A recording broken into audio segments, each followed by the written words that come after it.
Hello there, my very good friends. On today's wrestling news, WWE Raw hits rock bottom on Netflix. Does Mercedes Moné have creative control? We've got a definitive answer for you. A WWE personality has compared the product to fast food. And TNA is looking for a new TV deal. I'm Adam Wilborn. And I'm Andy Murray. And this is the After News. All right, let's talk about Raw viewerships numbers. What would previously be called ratings, but it's not really a rating anymore because it's on Netflix and you don't get Nielsen. It's over 7 days? Yeah, it's different. It's different. We're going to break this number down, but Raw just hit its all-time low on Netflix. All-time is obviously 6 months. Yeah. So yeah, lowest ever this year. But this is for the 30th of June episode. So for those of you who don't know, Netflix's numbers are like a week behind for Raw because they report them every Tuesday. What they do is like a weekly top 10.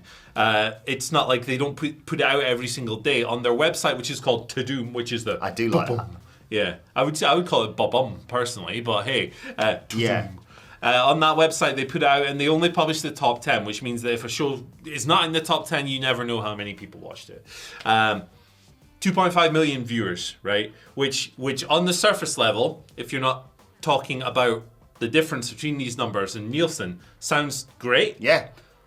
There's a difference. Obviously, Nielsen is same day live and then plus a certain amount of hours. It's basically 24-hour viewership, Yes. right? Or just under that. So it's 1 day. This is 7 days. Nielsen is in the USA only. This is worldwide. So you can't really you can't compare the two. No. I know various journalists have formulas to try and work it out, but I'm too stupid for that, so I won't dive into that. But yeah, 2.5 million global views. That is the lowest it has had on the platform so far. This is for the Night of Champions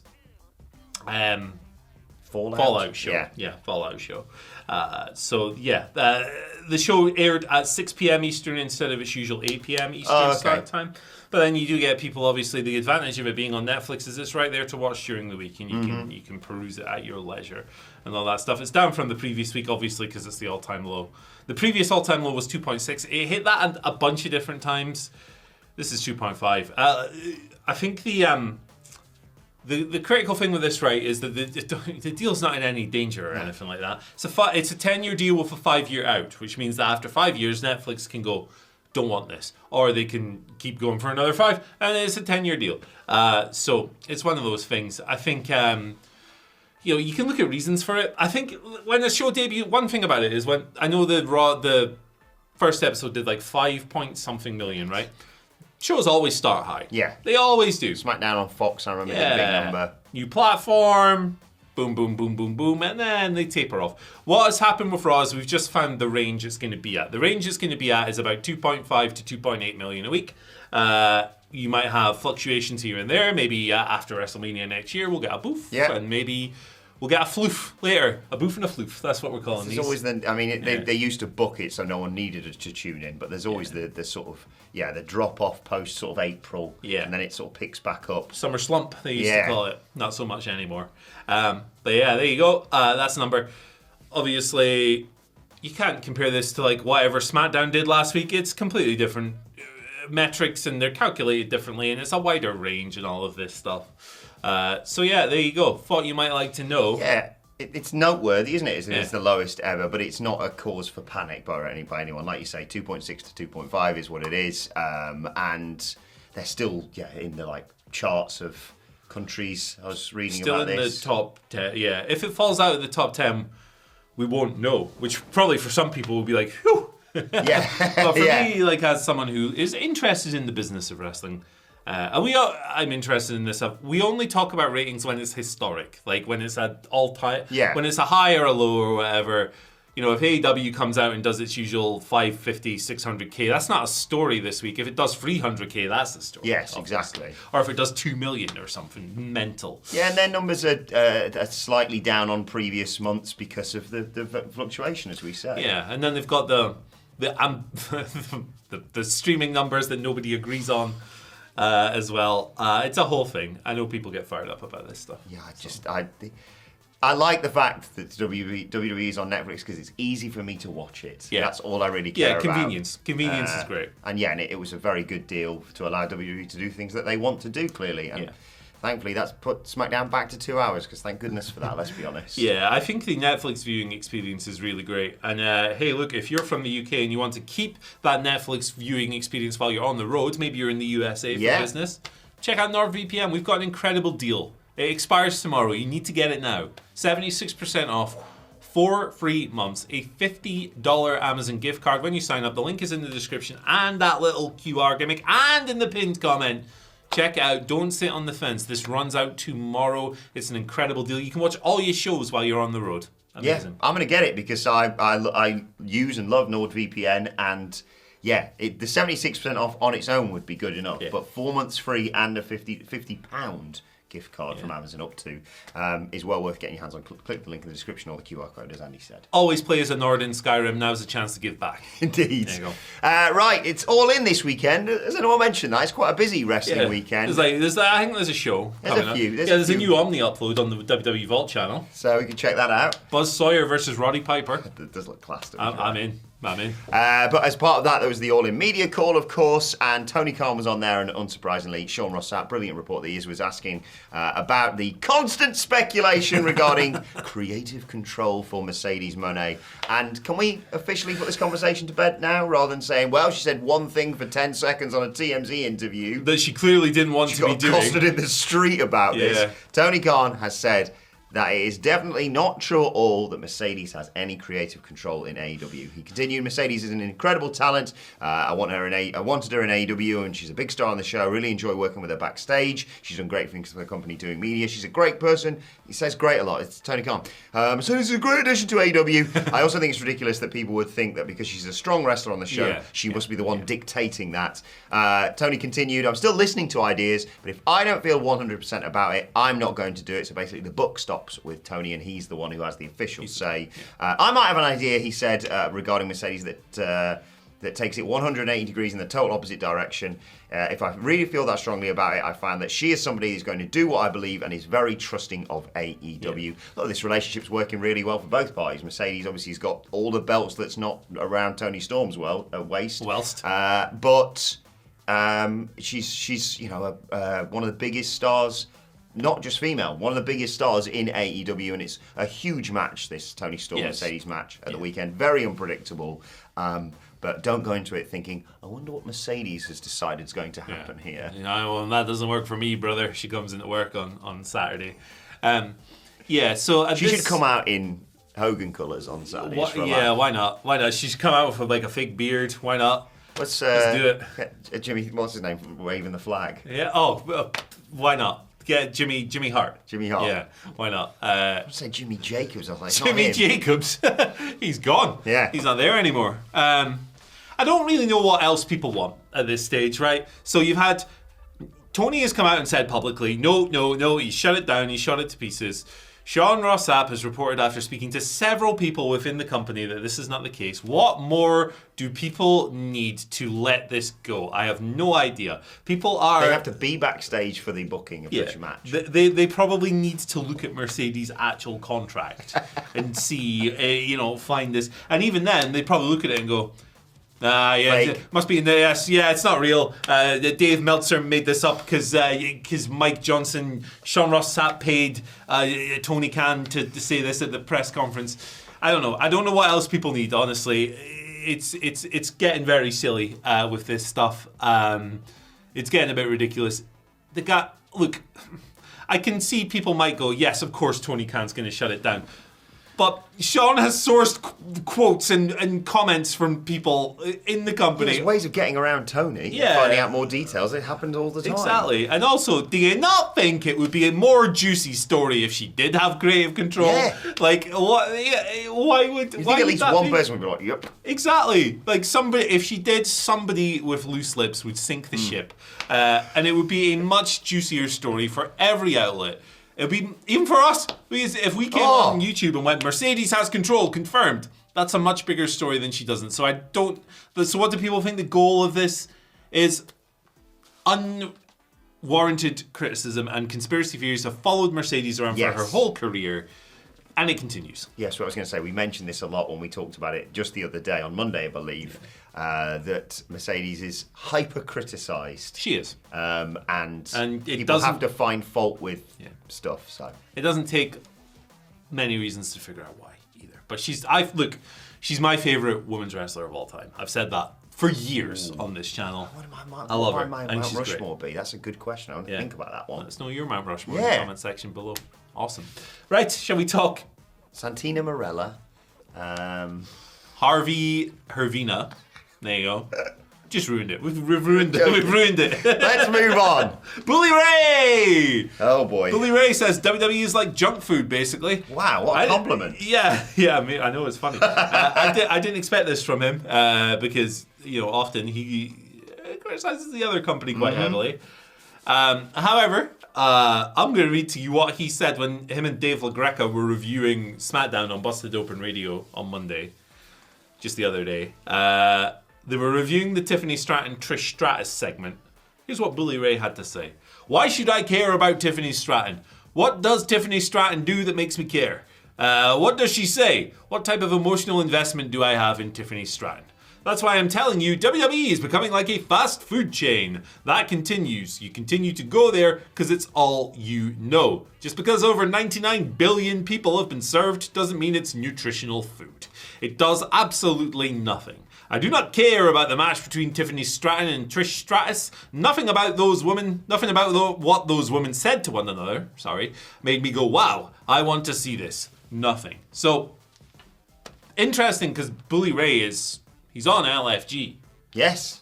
At the moment as a coach, obviously he hasn't compromised his ability to rip into stuff. What do you think about this? Is WWE too much like McDonald's? It's a weird segment to be like, this is the really bad thing, though. It was like, check out our SmackDown review of it all. It was a fine segment. It was a weird position to be in because neither of them are going to be positioned as a heel, and it's really dangerous right now for Tiffany because looming on the horizon is obviously Jade Cargill, but in all likelihood, a Naomi cash-in as well.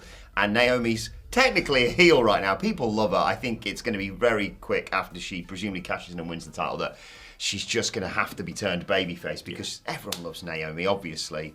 But yeah, Tiff's in a bit of a weird spot right now, and she's been booked a bit all over the place post-WrestleMania. She's had great matches with Nia Jax, don't get me wrong, but it's not really been like really appointment viewing stuff post the back and forth with Charlotte Flair, obviously, at WrestleMania. I get it, but like the thing is also there's a lot of other really interesting things. This was just one segment that was just kind of there to do the admin of like, right, well, we need to announce a big name for Evolution. Obviously, Trish is they obviously got history from teaming together at Elimination Chamber, I believe it was. And I love junk food, so thanks for the compliment, Bully Ray. I don't think, it's a weird situation to be in. Evidently, I am a fan of junk food too. It's an interesting comparison. I think I do enjoy a Burger King. Burger King in the UK is so much better than in the US. It's the one fast food where we have the advantage over the US. Ooh, yeah. Because they've got so many banned chemicals and stuff they put in their food to make it delicious that we can't have over here. But it means that everything is so nice. Have you had Wendy's in the UK? No. It's a catastrophe. I don't even know where a Wendy's is. There's one in Newcastle. Is there? On Big Market, yeah. It's an intergalactic catastrophe. It's a disaster. I had Taco Bell and it's been a bit... Taco Bell's not as good here as in the US, but I do like the crunch wraps. Yes.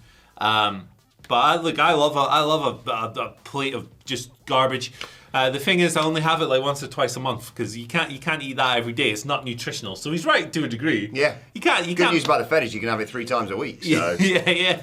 If you want. And I do want. I want more. Evidently, lots of people do. Yes. So yeah, interesting comparison. Do you know what I had for the first time recently? Just on a slight tangent somewhat here. Cinnabon. Oh my word! It's incredible. It's a lot, though, isn't it? I think it's like I had because I had a couple because Anne-Louise. Yeah, hold on, I can't finish one. What the hell did one, you do? And I was like, well, I don't think I can have any more. And Anne-Louise obviously couldn't finish hers, and I was like, well, we're not throwing that away. So I think I had like 3 days worth of calories in about half an hour. Yeah. So that is just a lot. Sensational. Yeah, it's I can do about a quarter of one of them, and then my sweet receptors are like, no more, get rid of that. Enough of this. Bloody Cinnabon. Yeah, speaking of... it's good fun. Speaking of Busted Open, Bully Ray, good guy, but not my favourite. Mark Henry's my favourite, because me and him are going on tour with the Sweet Chin Disco Gang. Loads of wrestling after parties, following both WWE and AEW when we come to the UK. And we're going to be doing all the shows, following WWE Live and Raw and SmackDown. Forbidden Door, we're in London, we're at the Indigo 2 if you want to get tickets for that. And just yesterday, we announced we are going to Paris for an after party following Clash in Paris. If you want to get tickets for that, dice.fm. It is, check out the socials for all the amazing videos that we've had before with, random appearances from the likes of Damian Priest and Braun Strowman and Mercedes Moné and Swerve Strickland. It is well worth checking that out, dice.fm. Absolutely. And you know what you can do while you're in Paris? What's that? Go to the McDonald's and get the weird stuff off the menu. Yes! Like, look at this. That's what they serve the chips in. Ooh la look at that. I don't know if you'll even see this. It's plastic. What's going on there? I don't know. I will make that a mission of mine to check that out. Yeah, it's mental. I can't wait to see that. I have way too many pictures of McDonald's. So I just searched for McDonald's. There's Wendy's. Sure, there's my mate eating a chip. Nice. With a Burger King. Love the Popeyes in the Metro Centre here. I'm not a fan of the Popeyes, man. In America, it's amazing. Here, KFC clears. Ooh. Mental. Right, we've talked about AEW, we've talked about WWE, we haven't talked about TNA yet because they are looking for a new TV deal. Anthem Sports Group President Carlos Silva was speaking to JohnWallStreet.com about big plans for the promotion, and Silva said, we are regularly being featured on every major WWE and NXT platform, PLEs as well as weekly programming on the CW and other broadcast outlets like Peacock. This is resulting in a huge television audience lift for us, along with all the social media support we get from them, and they are targeting a new media rights TV deal, hoping for around $10 million per year, according to Silva. It would provide us with the opportunity to go live 52 weeks a year, and in today's world, live matters.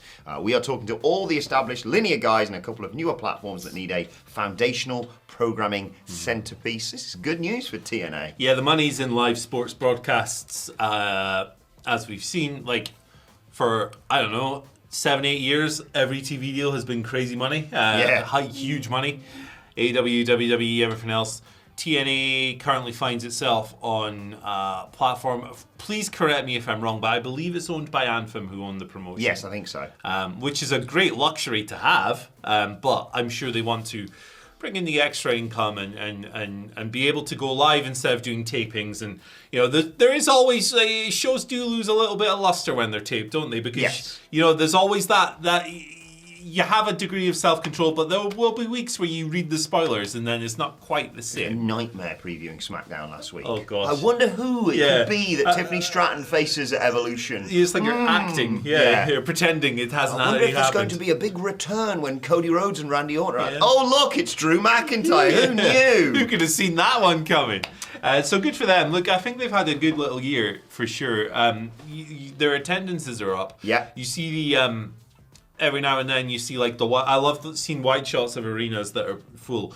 Yeah, they're smaller buildings than WWE is running or whatever, but they know where they stand with all this. Yeah, for sure. They're climbing. Good for them. I think it's great to have multiple options in pro wrestling. It's not just two companies that exist. In North America, a healthy, thriving TNA is great for everybody involved. It's great for you as fans because it means you have more choice. It's great for wrestlers because it evens things up on the negotiations table. And it means that if somebody gets cut or a rising star wants to break through, they don't need to rely on the WWE or an AEW. Yes. They can go to TNA. So I hope to see them land a nice deal. Me too. And I hope to see them continue to rise, baby. And while you're here, check out Andrew Pollard's interview with Harley Hudson. Yes, TNA that good stuff. I saw that over the weekend. And a perfect example of that is what you mentioned there. Is someone like Mike Santana, in my opinion. He obviously was on NXT last night. He's working Slammiversary. And I think, to be honest, this is going to sound a sort of backhanded compliment to TNA. I would not be surprised if he jumps to WWE following his TNA deal. No idea how long that's going to be, but I think he really has sort of re-established himself from his amazing time with Ortiz, obviously, in AEW. He always had so much potential, but I think he's really broken out with the opportunity that TNA provides. And I will say that I think the TNA WWE deal has has swung slightly more back in TNA's favour, because it certainly felt initially like they were like, well, we like Jordan Grace and Joe Hendry and a few of these others, so we'll just have them. And just you want some like NXT wrestlers to fight for your world titles or whatever. Now they're obviously promoting Slammiversary. They've got the contract signing, I believe, at Great American Bash Slammiversary next week, of course, and more talent.